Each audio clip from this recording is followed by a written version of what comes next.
Alright! Good morning Pilipinas and good morning world! At sa ating mga kababayang OFW at mga kababayan natin na nandito sa Pilipinas na walang sawang sumusuporta dito sa ating munting programa, thank you so much at mabuhay po tayong lahat hanggat gusto natin. Well, anyways, tuloy-tuloy po tayo sa nagbabalita dito ng mga tamang balita at sagutin ang mali information na ipapakalat ng mga fake news spinners, ng mga anti-Marcos, lalong-lalo na doon galing sa mga DBS na mga saltik mga kabayan. Yes, dapat silang sagutin. Bakit?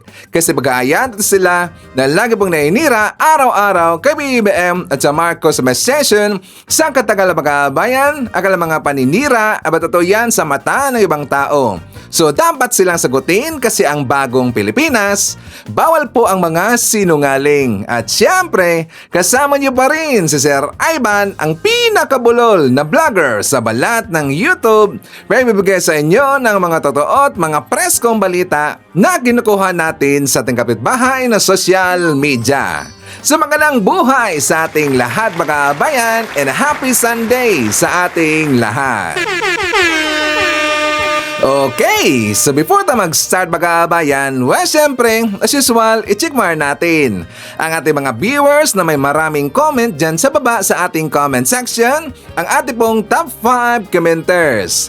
At dito sa listahan, ang nanguna po sa Ma'am Nemi Hasigawa. Meron siyang 92 na mga comments. Nandiyan rin po si Lerma Sondita. Meron siyang 73 na mga comments. Jose Lisa Moises. Meron siyang 14 na mga comments. Nandiyan rin po si Eyeng Gimentisa. Meron siyang 10 na mga comments. And Cristina Santiago. Meron siyang 9 lahat na mga comments.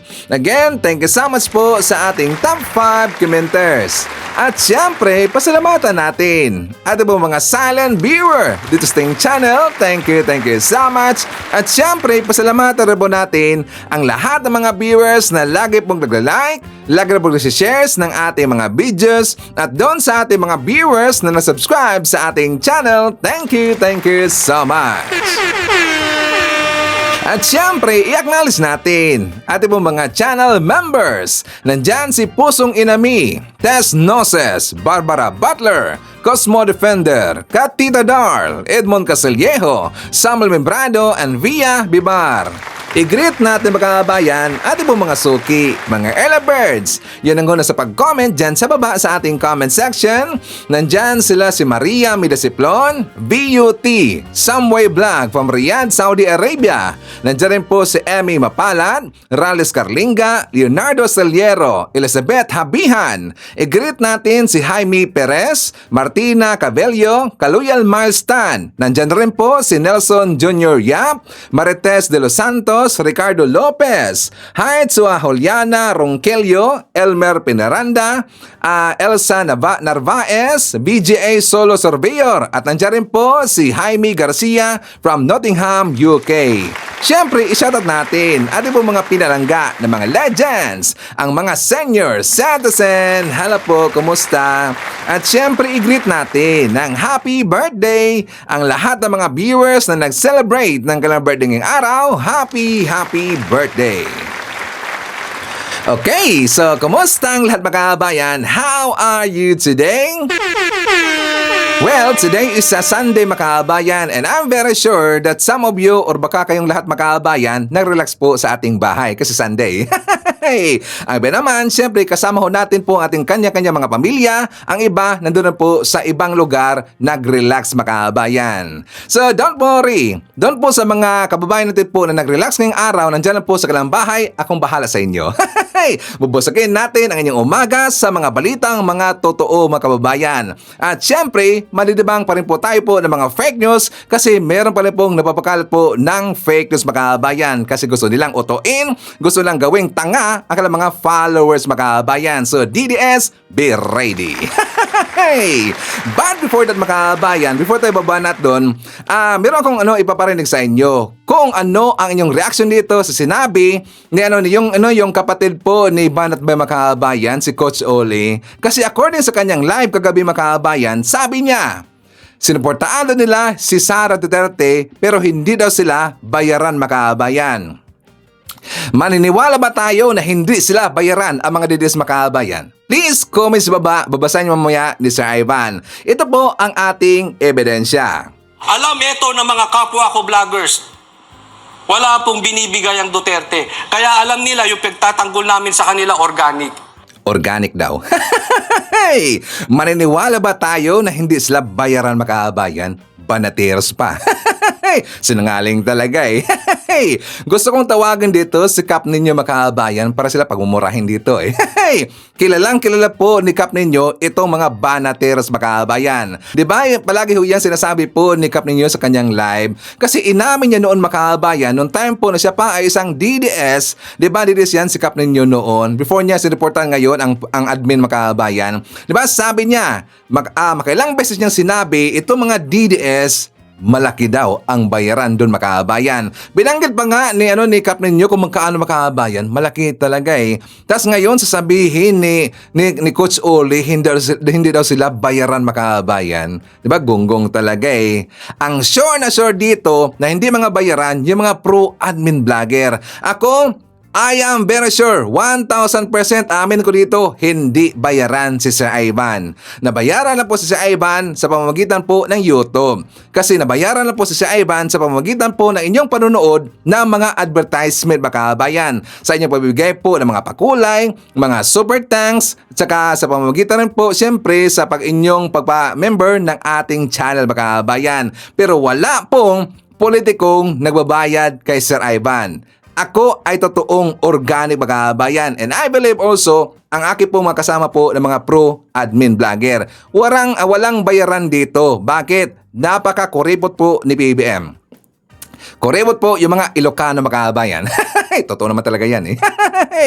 Pero alam nyo kapag sasabihin ko yan makabayan, di ba magre-react agad po yung mga Ilocano at saka yung mga Ilocana, sabi lang sa Ivan, hindi kami mga kuripot. Ano daw? Masinop daw makabayan. Masinop. Masinop pa.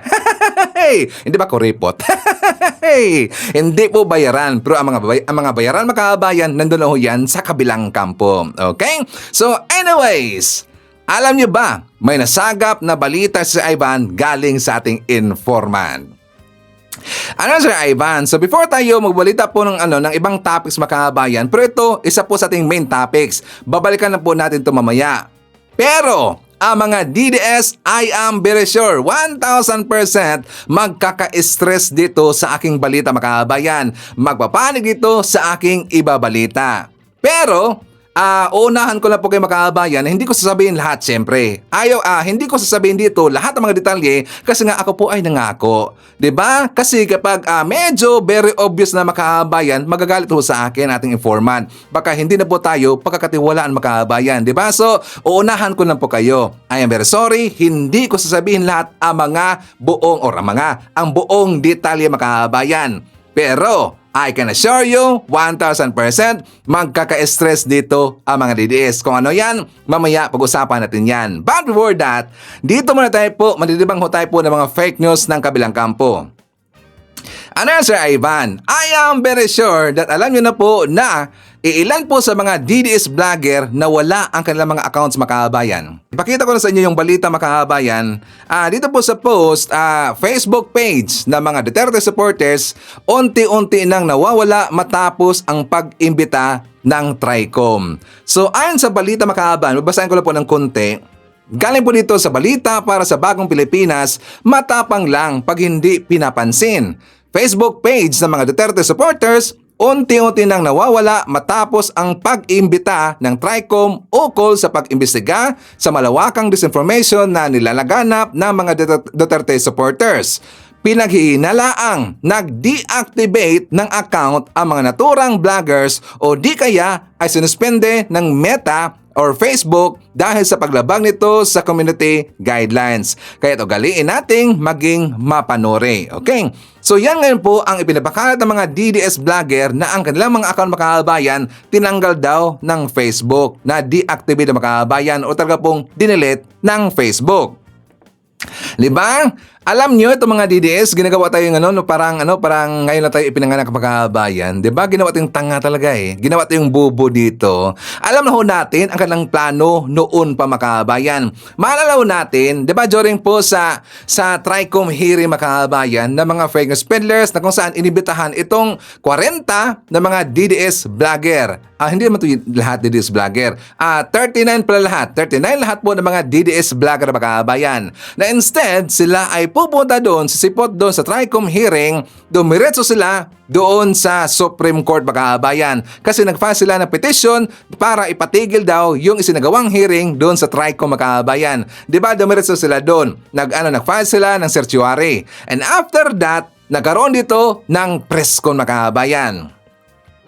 After one day, nakita na ho yan ni Sir Ivan na meron pong nag-post na kanilang i-deactivate ang kanilang mga accounts mga kabayan. Ito ang ebidensya ni Sir Ivan mga DDS. Pagkakala nyo, hindi ko kagad yan na screenshots. Nick ninyo. Alam nyo na po si Sir Ivan. Kasi ang kanilang mga post mga kabayan, pinagtatanggal kaagad nila. 'Di ba ngayon wala na po ang account? 'Di ba doon po sa picture ng balita, 4 lang po doon na na mga DDS vlogger. Actually kulang 'yun mga kabayan, kulang 'yun. Kasi doon po sa sa balita, 'di ba si Sas Rogando Sasot. Ang account po daw ni MJ Kiambao Reyes. Ang picture na yan po si Crisette Loretta Cho. And also ito pong si Lorraine Badoy makabayan. So ang 4 na mga DDS vlogger na yan, wala na sa sa Facebook makabayan. Pero meron silang mga bagong accounts. Ngayon, ipinamukha nila sa atin na tinanggal ni Meta ang kanilang mga accounts. Well, actually, yan po ay fake news mga kabayan. Kundi sila mismo dito ang nag-deactivate ng kanilang account. Dito ko yan una nakita kay EB Jugalbot. Pati rin po yung account po ni EB Jugalbot mga kabayan na wala rin po. Pero before nawala ang account ni EB Jugalbot, meron siyang post dito para sa kanya mga followers mga kabayan. Sabi dito ni EB Jugalbot, bye for now. Mga pards, see you in my other accounts. Kasi post ito ni EB Jugalbot mga kabayan, sabi niya, mga pards, I will deactivate this account. I will deactivate this account within the day. Please follow my other FB account, EB Jugalbot. Check comments. And also, padre po itong si Sasot mga kabayan.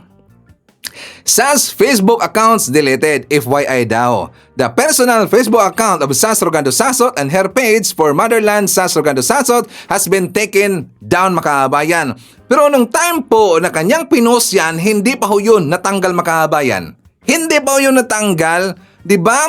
Inunahan na po nila mga kabayan. Inunahan na po nila kasi plano na po nila yan mga kabayan na kanila pong i-deactivate ang kanilang mga account para magkakaroon dito po ng simpatsya galing sa kanilang mga followers at para po magalit sa Marcos admin ang kanilang mga followers mga kabayan. Maraming kasi nakita ng mga comments doon, sabi nila, ito na ba yung martial law? Sinusuppress na ba ang freedom of speech sa Pilipinas? Sinusuppress daw ang freedom of speech sa Pilipinas. Hindi freedom of speech, kundi freedom to spread fake news mga kabayan. Mali ka na sinasabi. Diba? Sinuppress daw ang freedom of speech sa Pilipinas. Hindi naman kasi tanggalin po natin dito yung sa huling, kundi freedom of spreading fake news para sa kanila mga kabayan. 'Di ba? Mahilig kasi sila na papakalat po ng mga fake news. At bakit tinanggal? What do you think mga kabayan? What do you think kung bakit tinanggal ang kanilang mga account?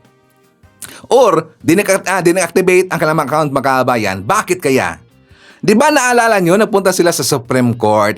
So dahil po nagpunta sila doon sa Supreme Court, sila po ay nag-file po ng petition para ipapatigil po yung isinagawang hearing na fake news spreading doon or proof doon po sa TRICOM mga kabayan. So nagpunta sila sa Supreme Court, hindi lang po, siyempre magtataka po yung Supreme Court mga kabayan kung bakit nila pinapatigil to. Kasi nga ang sinagawa po ng TRICOM, nakita ng Supreme Court na about naman kasi ito sa pag-iimbestiga na mga fake news. Ito po ay in aid of legislation mga kabayan. So siyempre, ang Supreme Court magdududa yan.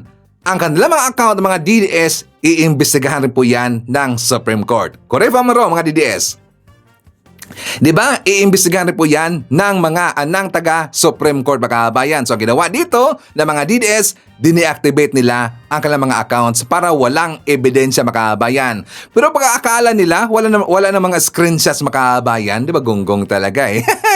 Not effective ang kanilang pag-deactivate dito ng kanilang account mga kabayan kasi marami na pong screenshots. Noon pa man, mahilig na po talaga si Sir Ivan, mahilig na po talaga yung mga pro-admin vlogger ay kukuha dito ng mga screenshots galing sa kanilang mga kabayan. Lalo na pag fake news. Kasi nga, matagal na po tayong nadududa na itong kanilang mga account kana pong i-deactivate mga kabayan. Nakahanda na po ang mga pro-admin vlogger.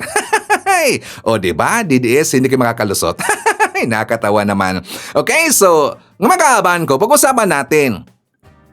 Before ko sasabihin sa inyo kung ano yung aking pasabog mga kahabayan, aking pasabog, kasi nga, malilintikan dito yung mga PDP laban, yung mga allied na mga Duterte na nandun sa Senado mga kabayan. Mamaya pag-usapan natin yan. But for that, ipapakita ko muna sa inyo yung yung interview ni Pinky Wave doon kay defensor, representative defensor, and also kay Chua mga kabayan doon sa bilyonaryo.com. Maganda po ang kanilang topics doon mga kabayan. For more details, let's watch this. First, I'm going to go straight already on point. What's your reaction to the press conference of the Vice President? Go ahead, Congressman. It made no sense. It had no substance. So wala siyang katuturan as far as we are concerned. In fact, going to a press conference about your impeachment and saying, I won't answer your question o hindi ako sasagot sa tanong na yan, it reflects how she treats her office, and it only goes to show that she does not want to defend herself. Because that's the perfect opportunity to give a good statement when you're facing the media. She was actually, she kept saying, the Vice President kept saying, ito lang yung pinapabasa sa akin yung piece of paper. Kaya it's as if she went off script when hindi niya po napigilan to answer some of the questions of the media. So there were questions where she said that, I can't answer that, I can't answer that. So Well, you weren't happy with that at all? You should be able to answer questions from the media. You're being impeached. You were impeached by Congress. So even before trial starts, at least you can have a meaningful answer to the public because we're all watching. Congressman Chua, were you watching? Well, to be honest with you, hindi ko masyado siyang pinanood. But siguro, one thing I can say, kita na lang kami sa impeachment court. We're ready for her and her antics. And her antics, ha? Yung sinabi po niya, God save the Philippines, manalig kayo dahil sa taong bayan ang tagumpay. Maybe just to give a little bit of context to those who might not have seen it, the media was waiting for the Vice President. Of course, she finally reacted to her being impeached by the House of Representatives. And it was a very, very short speech, in fact. And I believe ang directive kay Vice President, or the guidance maybe, that's a better word, is that to just stick to this one page, to which she said, ang masasabi ko lang, ang sabi po niya, God save the Philippines, manalig kayo dahil sa taong bayan ang tagumpay. Sir, pag sinabi hong God save the Philippines, manalig kayo dahil sa taong bayan ang tagumpay, ano ho ang ibig sabihin nun para sa inyo? Well, siguro tama siya, Kung siya'y may impeach talaga at eventually siya'y mapatunayan na guilty, talagang nasa taong bayan ng tagumpay. God save the Philippines from the Dutertes. God saved the Philippines from what? If we look back at the basis for the impeachment, pag binalikan natin yung video niya, telling the people, may kinausap na ako, na kung pinatay ako, papatayin ang presidente, ang first lady, at ang speaker of the House of Representatives. It reflects your moral character, and it says that you are morally unfit to be vice president, saying that on a video live na napanood ng buong sambayanan. That's a direct threat and a violation of the Constitution. It's betrayal of public trust against those who voted for you to perform and act appropriately while you're in office. It's a high crime under the Constitution. And the impeachment, that's the very basis for the impeachment. And to It's say part that of the God saved the articles. Philippines coming from someone like that makes no sense at all. So, walang Pilipinong naniniwala sa sinabi niya. Yun pong sinabi pa niya na at the end, so the speech rather was quite short, and then the Vice President gave that opportunity to the media to ask Right. questions. Actually, ang guidance ata nga talaga sa kanya is not to speak to, she was not supposed to answer questions from the media, but she gave them the opportunity to ask, to which again, she said, I can't answer that, I can't answer that. Pero meron po siyang ibang mga sinagot. And towards the end, ito po yung sinabi niya, yung mas mahirap pang iwan ka ng boyfriend or girlfriend kaysa ma-impeach ka. The Vice President seemed unbothered, sir. Would you agree? Siguro yun lang pinakikita niya sa taong bayan, di ba? But deep inside, I'm sure she's bothered. Very much bothered. I agree. It's a defensive mechanism for someone who's absolutely guilty and someone who can look you straight in the eye and answer you properly. It's a trifle answer, no? Kalokohan na sagot yun sa isang bagay that involves national interest. You know, there was a part, Congressman, when the Vice President was asked, I believe, if she would show up, no, during Right. the impeachment, because pwede ata, according to the Senate President, she could or she couldn't unless she's ordered by the impeachment court.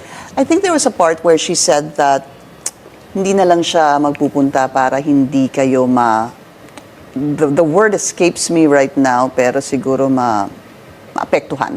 Parang ganon. Congressman Joel, would you rather have the Vice President there during the trial?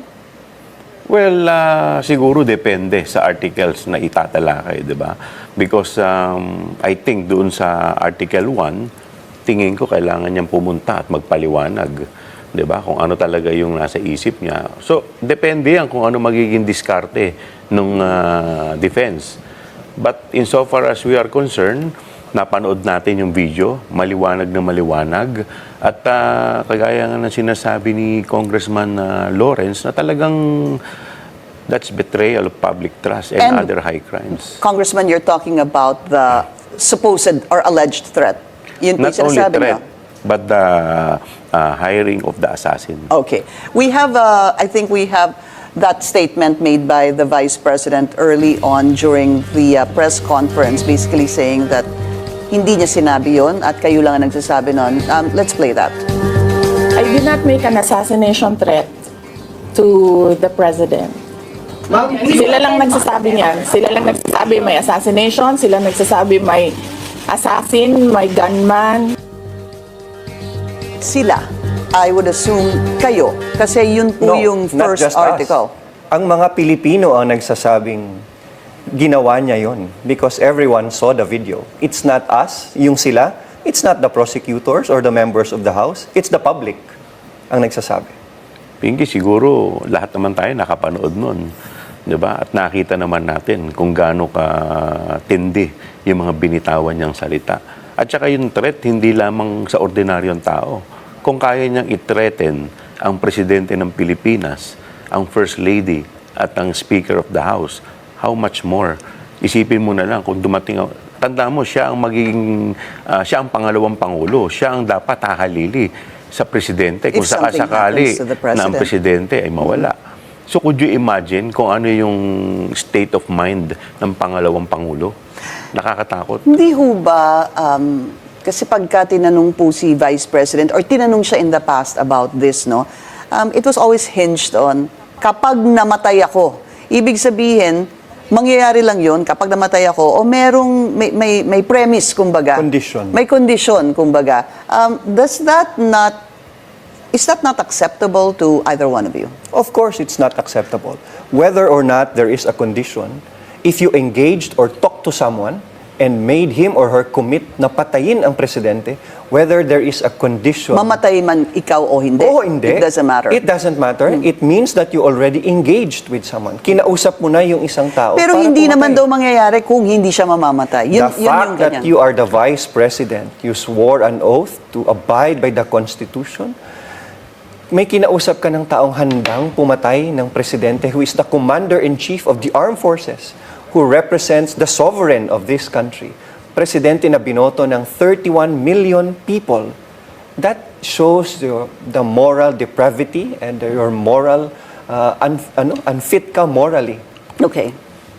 Congressman, siguro mabuti rin rather na ibalik natin yung naging pahayag ni Vice President that time when she was in the House, at the House of Representatives, during the time that her, si Zulaika Lopez, Attorney Lopez, was supposedly going to be moved from the House to a hospital, hindi po, sa Mandaluyong, no? Sa Women's Correctional. This is what happened. May kinausap na ako na tao. Sinabi ko sa kanya, kapag pinatay ako, patayin mo si BBM, si Lisa Araneta, at si Martin Romales. No joke. No joke. Nagbilin na ako, ma'am. Pag namatay ako, sabi ko, huwag ka tumigil hanggang hindi mo mapatay sila. And then he said yes. Siguro it could be fair to say that a lot of people really saw that part, no, of the statement made by the Vice President. So we're discussing this because yun po yung isa sa mga articles of impeachment. The very In fact, first it's the first article. one. Right. Article 1. Article 1. So, pag-usapan po natin yon. Article 1, although marami siya, 7 articles of impeachment ang inyo pong inihanda at inyo pong ipaglalaban, hindi ho, as panel of prosecutors. So, in summary, sir, it is the threat. What else, sir? Yung 7. Congressman Chua, go ahead. Malversation of public funds, graft and corruption, Ano po yung bribery. malversation? It involves yung sa 612.5 million na confidential fund. 500 million dito sa Office of the Vice President and 112.5 million sa DepEd. So, nakita naman natin during the course of the hearing na maraming mga questionable. Isa na dito, lumabas yung pangalang Mary Grace Piatos at lumabas sa PSA na karamihan dito sa mga pangalan ay talagang fictitious at hindi nag-i-exist. So, paano niya ipaliliwanag ito? Okay, so yun yung malversation. What else? Bribery. Okay, ano po yung sa bribery dun sa DepEd? Pagbibigay ng pera sa mga officials ng DepEd. Allegedly. Yes, Opo. allegedly. Dito sa bribery, inamin mismo ni Yusek Mercado at Gloria tatlo Mercado. pa, at tatlo pang mga opisyal ng DepEd na talaga naman nakatanggap sila. So, dito, masasabi rin natin, maaaring yung pondo na ginamit dito ay sinasabi natin galing sa confidential fund. Now, maaaring ito'y maganda yung kanyang intensyon, pero kung mali ang pagkakagamit dito, ito'y pwede natin sabihin technical malversation. Yung pagkakabigay mo naman sa mga opisyal, yun ang bribery. I see. But of course, that is the word of the one who allegedly received it versus the word of the Vice President. Hindi ko ba? Yeah, that's also one good reason why she should attend the impeachment trial. It's the perfect opportunity for her to lay down evidence, to present her evidence clearly, and to face the accusations under the articles of impeachment. Otherwise, it's just like the committee hearings in Congress that they won't attend, they won't answer. So there won't be any closure for the Well, Filipino. definitely dito, kailangan magpakita ang panel of prosecutors at yung Absolutely. defense team. Yung panel of prosecutors, how many are you? Are you 11?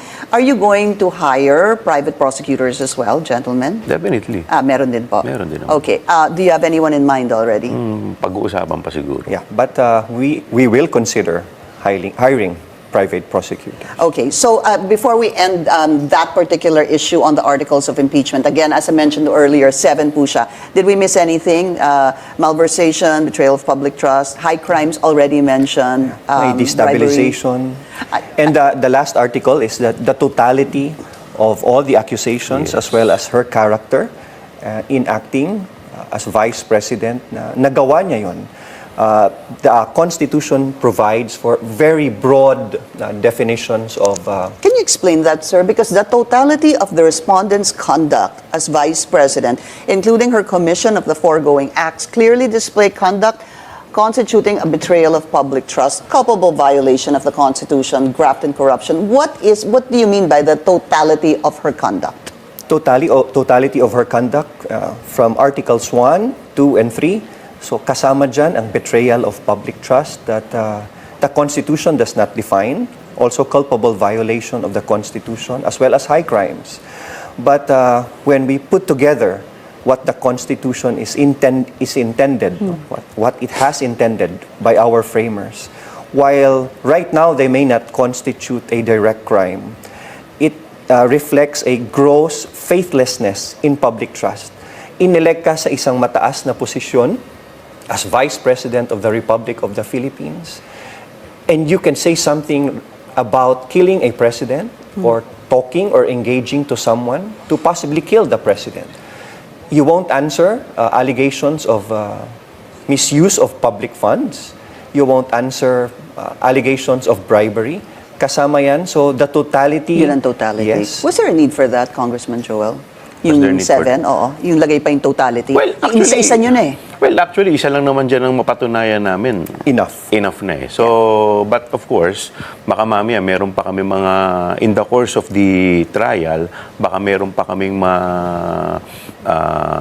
matuklasan. So, at least meron tayong provision for that. And I think you would probably be referring to, if I could guess, is probably the opening of bank accounts. Kasama rin yun. Pang number 4 yun. Number 4. That is Article 4, yun sa SALN niya. SALN. All right. Okay, so tungkol dun sa aking sinabi mga kabayan na meron tayong pasabog, actually, 2 pasabog mga kabayan. At isa dyan, kasama si Representative Joel Chua. Before po si Joel Chua, ito muna ating pag-uusap mga kabayan. DDS, be ready. Hey! Naalala niyo ba yung balita natin kahapon mga kabayan na pinost ko dito na according po dito sa balita from Pilipinas, PDP must win Senate seats to save BP Sara. Yan po sinabi po ni Atty. Hinlo Makabayan. Pero totoo naman talaga yan. Di ba kailangan talaga po maghanga dito yung mga DDS na dapat talagang manalo itong mga PDP slate para to save Sara na ma-impeach Makabayan. Kasi nga para magiging balwarte nila yung Senado. Magiging full balwarte ang Senado Makabayan. Kaya ngayon, talagang 24 hours sila ngayon na kanila pong ikinampanya itong PDP slate Makabayan. Pati po si Kibuloy. Si Kibuloy. Ngayon, meron pong lumabas na balita. Galing po ito sa isang election lawyer na si Romulo Macalintal Makabayan. According kay attorney Romulo Macalintal, sabi niya, bagitong senators, di pwedeng makisawsaw sa impeachment trial. Hindi pwede Makabayan. Di ba marami pong mga bago na mga PDP slate? Di ba marami doon Makabayan? So yung mga bago na yon na kung sakaling sila po ay manalo Makabayan, God forbid. Wag naman sana.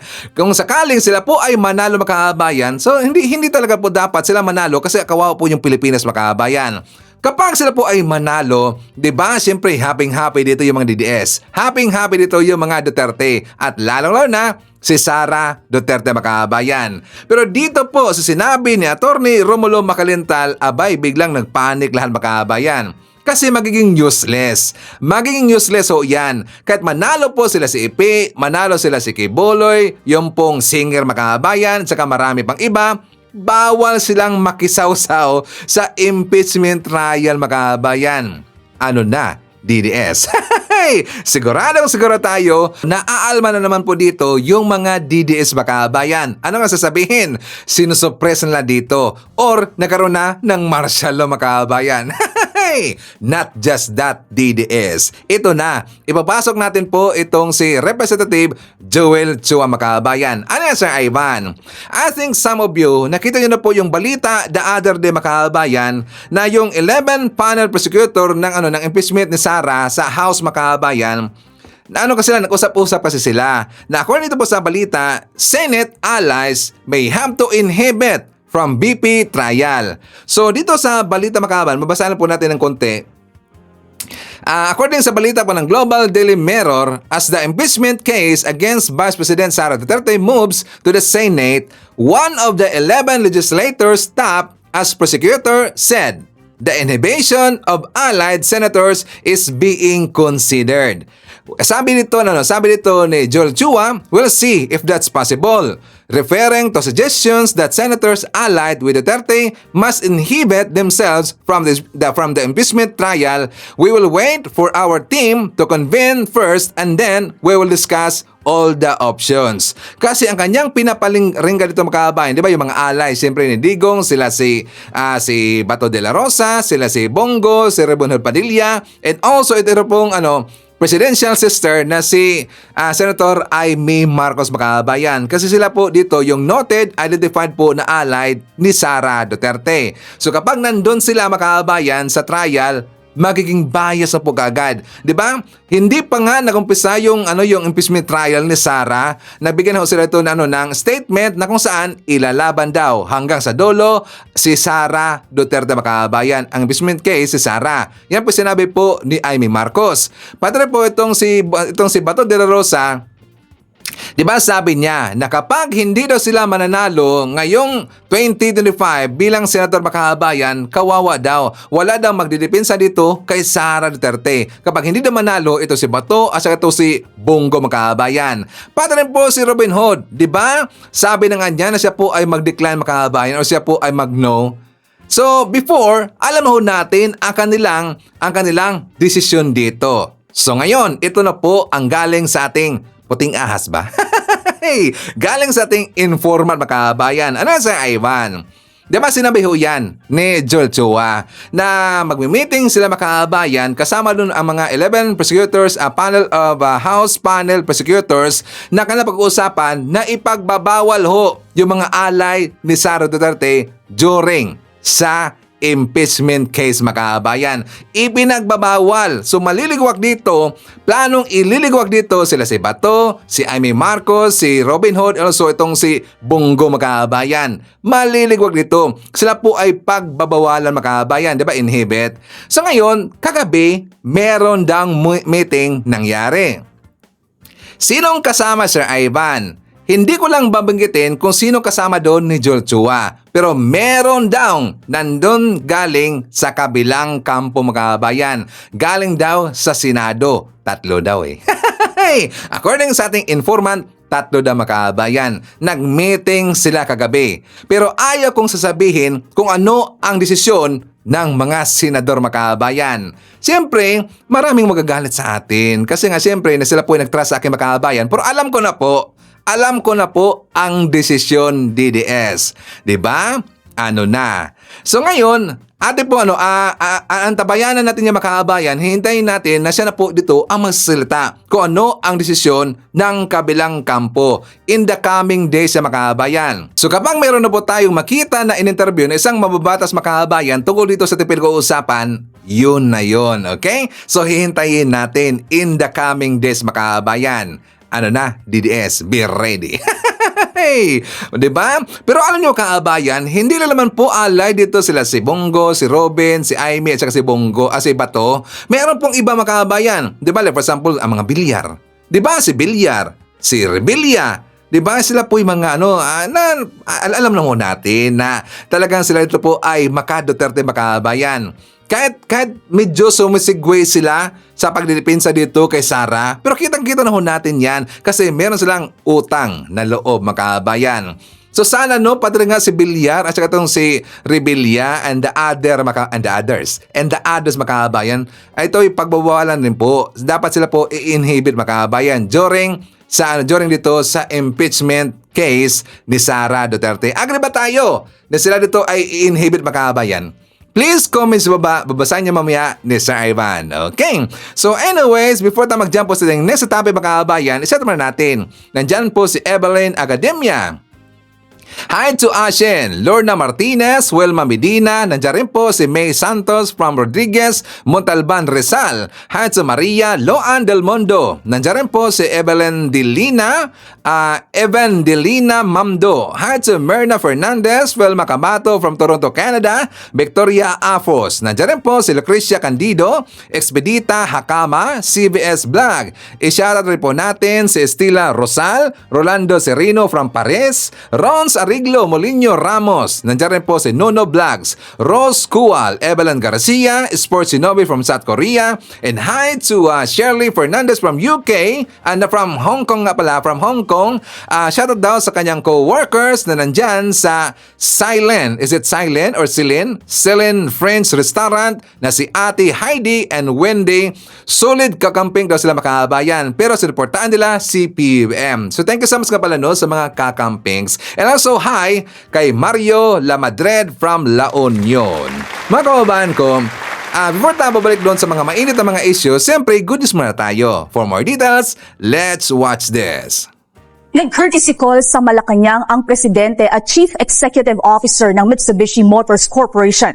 Plano kasi nilang magtayo ng 7 bilyong piso na halaga ng negosyo sa Pilipinas sa susunod na 5 taon, kasama na ang paglikha ng mga trabaho. Sa pagharap kay Pangulong Ferdinand R. Marcos Jr., isa-isang nilatag ni MMC CEO Takao Kato ang investment plan ng kanilang kumpanya.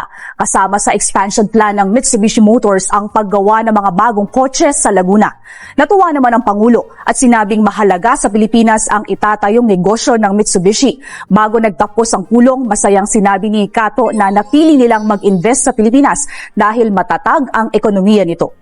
Formal lang isinagawa ang groundbreaking at capsule laying ceremony ng bagong international port sa lalawigan ng Cebu na inaasahang makatutulong sa logistics at paglago ng ekonomiya sa Central Visayas. Dito sa 25 ektaryang bahagi ng Bayan ng Konsolasyon, ipapatayo ang New Cebu International Container Port o NCICP. Binangunahan ni Department of Transportation Secretary Jaime Bautista, mga opisyal ng Cebu Ports Authority, kasama ang mga kaagapay sa pribadong sektor, ang groundbreaking at capsule laying ceremony. Dumalo din sa aktibidad si Undersecretary Terence Calatrava ng Office of the Presidential Assistant for the Visayas at mga lider ng lalawigan ng Cebu. Cebu is poised to be the next economic powerhouse, second only to Manila. However, for this potential to be fully harnessed, we need the right infrastructure. The current Cebu-based port can only accommodate so much. The increasing demand for efficient cargo handling and logistic solutions had made this project not just necessary but imperative. Sa tulong ng New Cebu International Container Port, matutugunan ito na mapabilis ang pag-distribute ng international container volume mula sa Cebu Port. Mas mapapadali din ito ang daloy ng mga produkto at serbisyo. This event marks the start of a monumental undertaking that will transform not only the cargo gateway of the Central Visayas region, but also the trajectory of Cebu's economic landscape. The NCICP is more than just a port. It is a symbol of progress, collaboration, and our collective commitment to enhancing the efficiency and reliability of our nation's infrastructure. Tinatayang nasa 16 na bilyong piso ang halaga ng proyekto na inaasahang magiging operational sa taong 2028. Makatutulong din ang NCICP na makapagbigay ng dagdag na kita sa LGU ng Bayan ng Konsolasyon at kabuhayan sa mga mamamayan. Sa harap ng patuloy na panghimasok ng mga barko ng China sa Exclusive Economic Zone ng Pilipinas, patuloy rin ang modernisasyon para sa Philippine Coast Guard. Katunayan, ilang bagong kagamitan ng inaasahang darating sa ilalim ng Administrasyong Marcos Jr. Matapos na muling manindigan si Pangulong Ferdinand R. Marcos Jr. sa pagprotekta sa West Philippine Sea sa kabila ng limitadong kagamitan, sinabi ng Philippine Coast Guard na hindi sila matitinag sa pagbabantay. Iginiit ng Pangulo na ipagpapatuloy lamang ng PCG at AFP ang kanilang mandato sa harap ng patuloy na agresibong hakbang ng mga barko ng China sa ating Exclusive Economic Zone. We don't have the means na paalisin. Hindi naman, buti kung meron tayong aircraft carrier na may kasamang destroyer, frigate at saka submarine na papupuntahin natin doon para matulak silang palayo. Wala naman tayong ganun. Kung sa palakihan at paramihan lang ng barko, malayo tayo sa China. Pero ang policy naman natin is that we will just continue to defend our territorial, our sovereign territory and our territorial rights in the EEZ. Ano bang mission ng Coast Guard? Ano bang mission ng Navy? To protect the territorial integrity of the Philippines. So that's what they will do. Kalakip naman ito ang patuloy na modernisasyon kung saan ilang mga bagong kagamitan ang inaasahang darating sa ilalim ng administrasyon ni Pangulong Marcos Jr. This is the reason why President Bongbong Marcos last year approved the acquisition of 5 more 97 meters from Japan and 40 more vessels that will be coming from France as well. I think the silver lining of the statement is, again, to inform the Filipino people that we are committed in carrying out our patriotic duty in the West Philippine Sea. Kaugnay nito, patuloy ang pagbabantay ng barko ng PCG na BRP Teresa Magbanwa sa China Coast Guard Vessel 3304. Sa ngayon ay napapanatili ng PCG ang distansya ng naturang barko ng China ng 105 hanggang 150 nautical miles mula sa baybayin ng Zambales. Sa kabila ng matataas na alon na umaabot ng 3 hanggang 4 na metro, hindi nagpapatinag ang BRP Teresa Magbanwa kung saan ipinapaalam sa pamamagitan ng radio challenge ang iligal na pananatili ng mga barko ng China sa EEZ ng bansa na paglabag sa Philippine Maritime Zones Act, UNCLOS at 2016 Arbitral Award. 2 pang barko ang binabantayan, kabilang na ang The Monster Ship na nasa bisinidad ng Bajo de Masinloc. Samantala, bumwelta ang PCG sa pahayag ni Sagip Party List Representative Rodante Marcoleta na walang West Philippine Sea. Binanggit na ito ng ating Pangulong Bongbong Marcos noong nakaraang State of the Nation address. Ito ay hindi katang-isip lamang. Itong mga ganitong statement ng isang mambabatas na nag-a-aspire na maging senador ay nakapagbigay ng maling impormasyon sa ating mga kababayang Pilipino.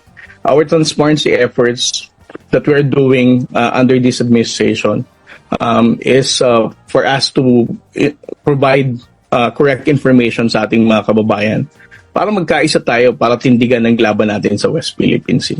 Taong 2012 nang opisyal na ginamit ng pamahalaan ang terminong West Philippine Sea sa ilalim ng isang administrative order na nilagdaan ng yumaong si dating Pangulong Noynoy Aquino. Sakop lamang ang bahagi ng ating EEZ sa South China Sea. Napagtibay naman ito ng Philippine Maritime Zones Act na pinirmahan ni Pangulong Marcos Jr. noong nakaraang taon. Bakit kaya ayaw ibigay yung tapang or ayaw ipakita ang tapang dito ni Bato de la Rosa dyan sa WPS Makabayan or protektahan nila yung WPS? Pero itong mga gunggong nito, itong mga DDS na to, matapang na sila sa makababayan natin. Di ba, for example, dito kay Congressman Percy Makabayan, di ba, violent talaga itong si Bato eh. Gusto niya kasing sasampalin itong si Percy. At dito kasi ito nag-umpisa Makabayan. Di ba si Sarah, kanya pong meron siyang hugo tungkol doon sa Valentine's Day. Siya po ay sinupalpal ni Percy. Di ba sabi niya, di ito usapin ng jowaan. Usapin ito ng pananagutan. So hanggang nakaabot sila doon po sa Makabayan, sabi niya, di ba sabi po ni Sarah na, ang tanging masasabi ko na lamang sa puntong ito ay God save the Philippines. Siya rin po ay sinagot ni Percy. Sabi ni Percy Sindanya, if anyone should be saying, God save the Philippines, it's the people suffering from her and her family corruption, incompetence, and impunity. Totoo naman talaga eh. Totoo po yung sinabi or sagot ni Percy Makabayan.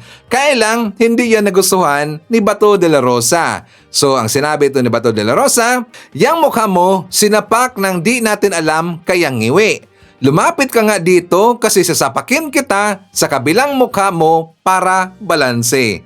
O di ba violente yung mga DDS Makabayan, talagang nature na sa kanila yan eh. Di ba napaka-hambog, napaka-arrogante, napaka-violente. Katulad nila ni Baste, katulad ni Pulong. Di ba? Pati nga ito si Sara Makabayan, violente rin po. Ang kanilang pagiging astig, ipakita nila sa pagtatanggol sa WPS Makabayan. Mas okay po yan. Diba? Matapang lang sila dito sa makababayan natin, pero sa WPS o sa taga-China, hindi nila kayang kukontrahin Makabayan. Diba? Gonggong talaga eh. So anyways, Iset naman natin, nandyan po si Jess Subtob from Calaba, Laguna. Nandyan rin po si Josephine Gallego. Hi to Jamson, Jembo Jeriel at Regine of Madawi City. Greetings from Rodolfo Ranadorabor of Tansa, Cavite. Nandyan rin po si Gorgunya Angala, Merly Hakuba. Nandyan rin po si Felicitas Manibog and hi to Frank L. Esquilon. Mga kababayan ko, ipakita ko sa inyo yung sagot ni Congressman Sandro Marcos, kasi nga 'di ba natataka yung mga DDS kung bakit daw itong si Sandro ang nanguna sa pagpirma para i-impeach si Sara Duterte. Ito ang kanyang sagot, mga kabayan. For more details, let's watch this. Well, katulad po sa sinabi ng ating Pangulo ay nung nagpirmahan na sa impeachment complaint ay tinanong ko siya kung ano bang advice niya. And tama naman yung sinabi niya. He said, do your duty as a congressman and uphold your oath to the Constitution that you swore to protect. And it is my constitutional duty to go through the impeachment process as an elected representative. Now, as to why I was the first one to sign, alangan naman kung sasabihin ng tao na gusto nilang huhukayin yung lolo mo at itapon yung katawan sa West Philippine Sea. Sasabihin niya gusto niyang patayin ang Pangulo at ang First Lady na ang aking magulang at gusto niyang patayin ang Speaker.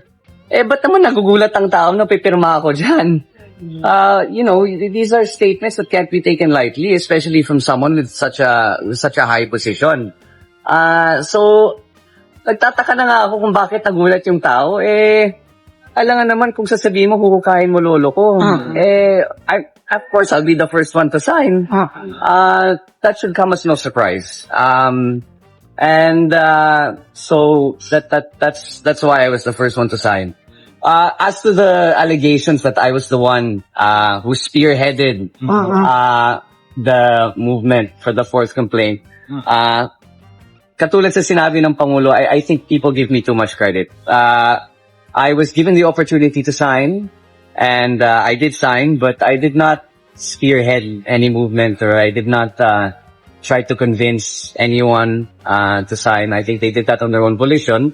I did ask what their opinions were, and if they were going to sign or not, but that's about as far as to the extent as to my involvement in collecting the signatures. Overwhelming yung numbers po, sir. More than the required numbers. Yes. Well, the required was 1/3. Umabot ng 215. Yeah. As of today, I heard nasa 245 na tayo. May mga humabol. Well, they signified their intention, yung mga wala sa bansa, mga may sakit. Okay. So 215 was within the complaint, but in terms of just to set the record straight, in terms of putting it on record, I believe there was an additional 30 that wanted to signify their intent. So nagpadala ng isig, but even if it won't be counted in the complaint, I believe for archiving purposes, nasa 2. So I believe 80% of the lower house. Sir, sa press conference ni VP Sara kanina, sabi niya wala daw siyang sinasabing assassination threat against your Marcos. Ano masasabi po ninyo? I think we know the truth to that, so let's just leave it at that. Is it true na may involved na money, kaya marami pong pumirma? Yeah. Ano po? Meron din naibigay na pera dun sa pumirma ng mga congressman. I think that's just part of yung mga fake news ng mga DDS. Parte po yan ng smear campaign nila to discredit the movement. You can't blame them Alam naman natin kung sino amo nila. But no, there was nothing offered in exchange for the signatures. I was there in the room. Pinag-uusapan talaga ang articles of impeachment. And then people were given the choice to sign or not. But whether there was any exchange or any monetary offer or any sinasabi nila may AKAP or AKX na kapalit, walang ganun. Walang ganun na ibinigay. Yung Senado, sir, parang medyo reluctant sa complaint as of today. I'm sorry? Medyo hindi nila binibigyan pansin yung impeachment. Well, that's their choice. Kung binabaliwala nila ang opinion ng 245 ng mambabatas at ang mga iba't ibang grupo na sa tingin nila kailangan may impeach ang VP. That's their choice. If they don't want to give it importance, then let them not give it importance. But given the numbers, to us, it's important. How about in the Senate, sir? June na nila itatakil? Sabi ni Senate President. Well, there is. I believe you heard the statement of the SP that said the impeachment court cannot proceed until there is session. There are other lawyers who say that because the impeachment court is independent of the legislative body, it can proceed as soon as possible. There are differing opinions to that. Nakikita natin sa mata ni Congressman Sandro Marcos Macabay na napuno talaga eh. Napuno siya dito sa mga Duterte. Pero alam niyo noon, nag-isip ko niyan na kung hindi man ito ipagtatanggol, yung sinabi noon po ni Sara na huhukayin niya ang kanyang lolo at saka itatapon doon sa West Philippine Sea. Huhukayin daw ni Sara si Apulacay Makabayan, di ba? Sabi niya noon.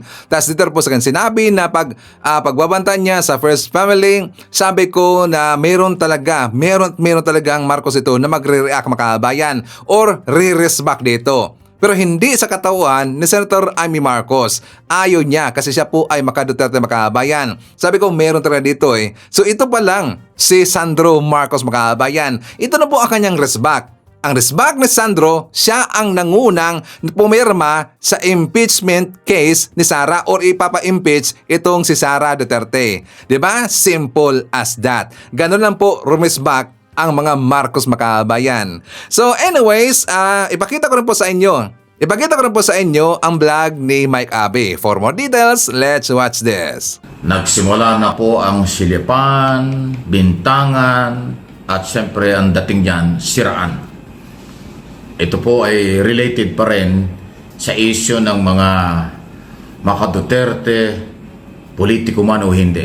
Hindi nila matanggap ang nangyari na na-impeach si Sara Duterte bilang Vice President sa mababang kapulungan ng Kongreso or House of Representatives. At ngayon ay nasa Senado na nga po ang impeachment, article of impeachment. Alam niyo kung bakit? Kasi ngayon, pinalulutang na ng mga nagalit or pro-Duterte na may kapalit daw po na ayuda o pera ang mga pumirma doon sa impeachment endorsement ng 215 congressman. Yun po ang pinapalabas nila ngayon. May kapalit daw na ayuda. Abay, medyo kakaiba. Kasi yung ayuda na nakapaloob sa 2025 budget ay hindi naman dadaan sa Kongreso. Ang ayudang ito ay dadaan sa Executive Department. At yun nga yung binago ni Pangulong Marcos. At marami nga siyang binito doon sa budget for 2025 na hindi naman original kasama sa proposed budget ng Malacanang, kaya binito. Kasama yung paglipat nitong bilyong pera para sa ayuda na hindi na ang Kongreso ang makikialam dyan, kung hindi ang DSWD at iba pang ahensya under ng Office of the President. Pero ngayon po, muling binuhay ng mga anti-Marcos, anti-Speaker, anti-government, pro-Duterte, na meron daw kapalit na milyon-milyong ayuda ang signature. Ibig sabihin, para bang binili, nagpabili, binayaran, nagpabayad ang mga congressman na pumirma doon sa impeachment. Masakit yung akusasyon na yun at mahirap patunayan yun. Kaya ngayon, ang sinasabi ng mga congressman, sandali, walang ganun. Obligasyon lang namin dahil nakita namin merong mga basihan. Nakita namin na sapat ang basihan, hindi na kailangan ang public hearing ng Committee on Justice. Ang importante lang makuha yung 1/3 signature na lumampas pa nga. Halos na doble. 1/3 lang ang kailangan, naging 215, di ba halos na doble? Parang 70% ng 306 congressman ay pumabor sa impeachment. So walang bayad, walang ayuda.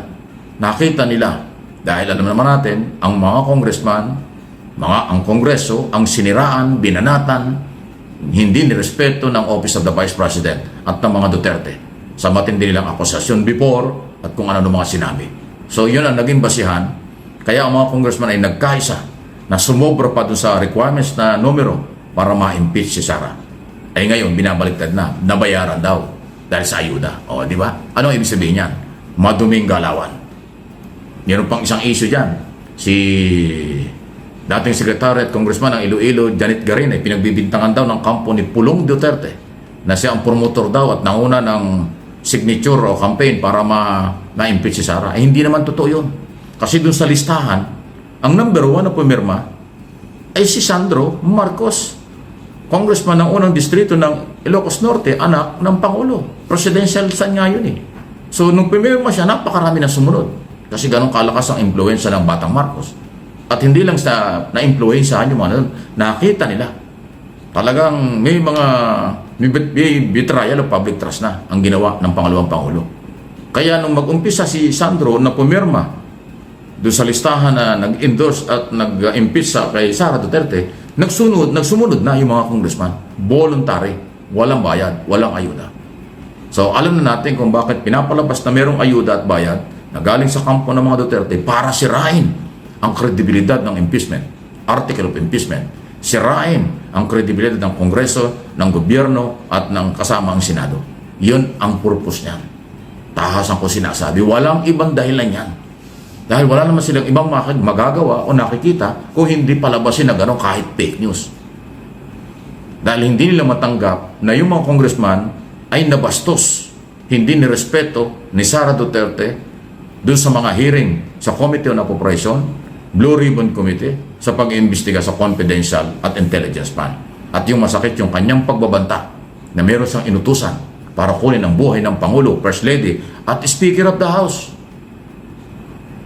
Martin Romualdez. Siyempre, Speaker of the House yan, ang lakas ng influence sa lahat ng congressman. Yung mga congressman, hindi mo na kailangan utusan pa, kusa yan, nagagalaw para idepensa ang Kongreso, ang institusyon, ang Office of the Speaker, si Speaker mismo, dahil sila ay House of the People, House of Representatives. Sila ay mayroong mandate, elected, mula sa mga distrito at party list organization or marginalized sector. Yun po yun eh. Yun ang hindi nakikita ng mga nagbibintang ngayon. Hindi po ako spokesman ng Kongreso. Wala rin akong pakialam dyan. Pero gusto ko lang itama sa mataas na antas ng level ng usapan na hindi pera-pera. Dito ay issue. Betrayal of public trust. Graft in corruption. Wala nang tiwala ang taong bayan. At ang Kongreso naman, walang magagawa o hindi umaksyon kasi sila ay House of the People. Sila ay kumakatawan sa mamamayan Pilipino sa buong Pilipinas at marginalized sector bilang kongresista. At kumakatawan sa ating Kongreso. Yun po yung totoo doon. Hindi yung kaagad-agad bayaran, nagpabayad, below the belt pong akusa niyan. Bakit hindi lang, kaya ba nilang patunayan? Patunayan nila. Madali ang mag-akusa. Pero ibang issue ang pagpapatunay. Ngayon, lumabas na naman ang maraming fake news. Kaya nga yung mga vlogger ng kampo nila ayaw humarap sa mga hearing kasi marami silang fake news. Ito, dinagdagan pa nila ng another fake news kasi itatanong sa kanila sa next hearing pag dumating sila. Totoo ba ito sinasabi mo na kami ay binayaran ng ayuda para pumirma doon sa impeachment? Patay kang bata ka. Pag hindi na patunayan yan. Pag sinabi ng vlogger, opo, ginawa ko yan, nasaan ang resibo? Nasaan ang pagpapatunay? Kung hindi, nagsisinungaling ka, content ka, kulong ka. Ganon. So, dinagdagan pa nitong mga kampo ng mga pro-Duterte ang kanilang fake news at kanilang kasalanan at yung Kongreso hindi naman susuko sa kanila. Kasi nga sila mandato, elected sila, kinatawan sila ng mamamayang Pilipino. Ganon po ang labanan dyan. Kaya dadami pa, hindi lang itong ayu-ayudang ito. Lahat ng paratang, lahat ng paninira, lahat ng akusasyon below the belt, palalabasin yan. Ilalabas yan ng kampo na yung mga Duterte. Expected natin yan. Kaya sinasabi ko na ngayon, inuunahan na kayo, huwag kayong magtataka, huwag kayong magugulat. Simula pa lang yan, marami pang mga personal na atake, marami pang destabilization gagawin kasi wala na silang magagawa. Dahil na-impeach na si Sara sa Kongreso. Pagtatanggal na lang sa pwesto, pag nagkaroon ng trial at mapatunayan sa trial. Ganun po yan. Record na yan. Impeach na sa Congress. First time sa history ng Pilipinas ang Office of the Vice President. Hindi na mabubura yung record na yun. Acquittal man o hindi sa Senado, impeach na siya sa Congress. Yan ang record ng Office of the Vice President. Hindi na mabubura yun sa kasaysayan ng politika at ng Pilipinas. Yung nangyari kay Inday Sara Duterte. Kasi nga po, nakawalan ng respeto sa mga congressman. Nakalimutan din niya ang mamamayang Pilipino may-ari ng pera na hinahanap ng Kongreso, hinaharap ng mga mamamayan, ng mga Pilipino sa buong mundo. Nasaan ang pera nila?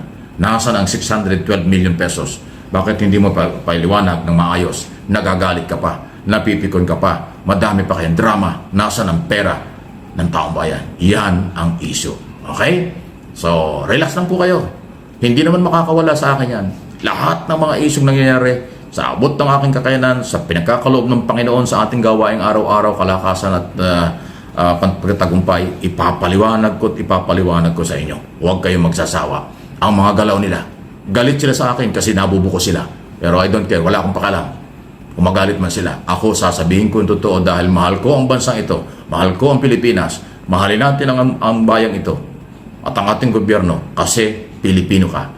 Kasi Pilipino ako. Okay, so kasama rin po natin si Menz Akayen Siplon. Nandiyan rin po si Boboy Elmido Costinsadugyo, Merly Hakuba, Emerald Jimenay, Nonoy Florenhies from Mandawi City of Cebu. Nandiyan rin po kasama natin si Rijak Alvarez, Jose M. Bornos, Lindong Bernice, Hachates Tumaliwan, Annabel Huson, Ima Valdez, Samantha Dewey. Nandiyan rin po si Lorna Jane, Percy Shalana, Sally Ramos Katunggal, Mary Jane Maurira. Isatat rin po natin si Palpi JBR, Tunipet Pauline, Rica Noses, AEI Diaz. Nandiyan rin po si Anjang Aison, Jeremiah Siguerrero, Carlo Coscoluela. Nandiyan rin po si LB Simizo, Ja Daga, Utep, Fima Sinchez Pitoy, Merna Borromeo, Elina Balangge. Nandiyan rin po si Bioli Benaventura, Juliet Sonakawa, Maria Soriano, JRN, Felicina or Felisa Liano. Isyatat natin si Apple Nash and hi to Leslyn 24. Okay, so mga kababayan ko, yan natin manakalap na mga balita ngayong araw. Kung nakaabot ka po sa portion na to, sana nakapag-like na ho tayo. Libre po ang mag-share, libre din ang mag-subscribe. Again, maraming salamat sa mga viewers na hindi nag-skip ng ating mga commercials. Thank you so much. At before natin tatapusin ang ating programa ngayong araw, sana sabayan nyo si Sir Ivan para sa ating live messaging prayer. Panginoon, salamat sa regalo ng buhay na nagpapahintulot sa akin at sa aking pamilya na makita itong isa pang magandang araw. Ngayon, Panginoon, binubuksan namin ang aming tahanan sa iyo at naway magdala ka ng pagpapagaling, mga pagpapala at mga himala sa pagdating mo sa aming mga buhay. Idinalangin ko ito sa pangalan ng Panginoong Jesucristo. Amen. So maraming salamat mga kababayan and I hope to see you again on my next video.